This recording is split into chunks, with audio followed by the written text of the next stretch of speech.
कुरिथुस में पौलुस 18। इसके बाद पौलुस एथेंस को छोड़कर कुरिथुस में आया 2 और वहां अक्विला नामक एक यहूदी मिला जिसका जन्म पुंतुस में हुआ था और अपनी पत्नी प्रिस्किल्ला के साथ इतालिया से हाल ही में आया था क्योंकि क्लौदियुस ने सब यहूदियों को रोम से निकल जाने की आज्ञा दी थी, इसलिए वह उनके यहाँ गया 3 और उसका और उनका एक ही व्यापार था, इसलिए वह उनके साथ रहा और वे काम करने लगे और उनका व्यापार तंबू बनाने का था 4 और वह हर एक सबत के दिन आराधनालय में वाद विवाद करके यहूदियों और यूनानियों को भी समझाता था 5 जब सीलास और तीमुथियुस मकेदुनिया से आए तो पौलुस वचन सुनाने की धुन में लगकर यहूदियों को गवाही देता था कि यीशु ही मसीह है 6 परंतु जब वे विरोध और निंदा करने लगे तो उसने अपने कपड़े झाड़कर उनसे कहा, तुम्हारा लहू तुम्हारी सिर पर रहे, मैं निर्दोष हूँ, अब से मैं अन्य जातियों के पास जाऊंगा 7 और वहां से चलकर वह तीतुस यूस्तुस नामक परमेश्वर के एक भक्त के घर में आया जिसका घर आराधनालय से लगा हुआ था 8 तब आराधनालय के सरदार क्रिस्पुस ने अपने सारे घराने समेत प्रभु पर विश्वास किया और बहुत से कुरिथवासियों ने सुनकर विश्वास किया और बपतिस्मा लिया 9 और प्रभु ने रात को दर्शन के द्वारा पौलुस से कहा, मत डर, वरन कहे जा और चुप मत रह 10 क्योंकि मैं तेरे साथ हूँ और कोई तुझ पर चढ़ाई करके तेरी हानि न करेगा क्योंकि इस नगर में मेरे बहुत से लोग हैं। यशा 41:10, यशा 43:5, यिम 1:8, 11। इसलिए वह उनमें परमेश्वर का वचन सिखाते हुए 1.5 वर्ष तक रहा 12 जब गल्लियो अखाया देश का राज्यपाल था तो यहूदी लोग एका करके पौलुस पर चढ़ आए और उसे न्याय आसन के सामने लाकर कहने लगे 13 ये लोगों को समझाता है कि परमेश्वर की उपासना ऐसी रीति से करें जो व्यवस्था के विपरीत है 14 जब पौलुस बोलने पर था तो गल्लियों ने यहूदियों से कहा, हे यहूदियों, यदि यह कुछ अन्याय या दुष्टता की बात होती तो उचित था कि मैं तुम्हारी सुनता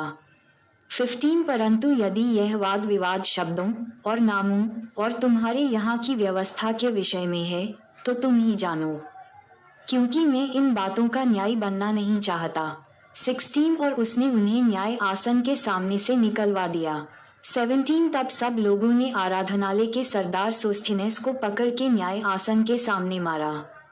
परंतु गल्लियो ने इन बातों की कुछ भी चिंता न की। अंताकिया को लौटना 18 अतः पौलुस बहुत दिन तक वहां रहा, फिर भाइयों से विदा होकर किंक्रिया में इसलिए सिर मुड़ाया क्योंकि उसने मन्नत मानी थी और जहाज पर सीरिया को चल दिया और उसके साथ प्रिस्किल्ला और अक्विला थे। गेन 6:18-19 और उसने इफिसुस बी में पहुंचकर उनको वहां छोड़ा और आप ही आराधनालय में जाकर यहूदियों से विवाद करने लगा 20 जब उन्होंने उससे विनती की, हमारे साथ और कुछ दिन रहे, तो उसने स्वीकार न किया 21 परंतु ये कहकर उनसे विदा हुआ, यदि परमेश्वर चाहे तो मैं तुम्हारे पास फिर आऊंगा। तब इफिसुस से जहाज खोलकर चल दिया 22 और कैसरिया में उतरकर यरूशलेम को गया और कलीसिया को नमस्कार करके अंताकिया में आया। पौलुस का तृतीय प्रचार यात्रा का आरंभ 23 फिर कुछ दिन रहकर वहां से चला गया और एक ओर से गलातिया और फ्रूगिया में सब चेलों को स्थिर करता फिरा। अपुलोस नामक विद्वान पुरुष 24 अपुलोस नामक एक यहूदी जिसका जन्म सिकंदारियासी में हुआ था, जो विद्वान पुरुष था और पवित्र शास्त्र को अच्छी तरह से जानता था, इफिसुस में आया 25 उसने प्रभु के मार्ग की शिक्षा पाई थी और मन लगाकर यीशु के विषय में ठीक ठीक सुनाता और सिखाता था, परंतु वह केवल यूहन्ना के बपतिस्मा की बात जानता था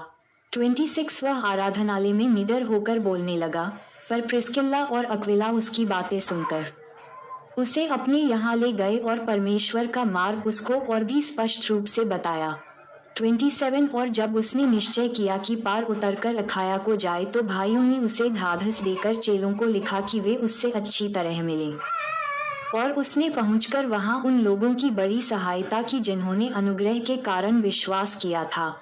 28 अपुलोस ने अपनी शक्ति और कौशल के साथ यहूदियों को सार्वजनिक रूप से अभिभूत किया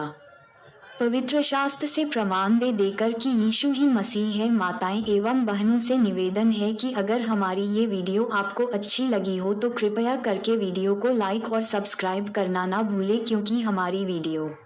आप सब तक बहुत जल्दी पहुँचे। जय यीशु मसीह।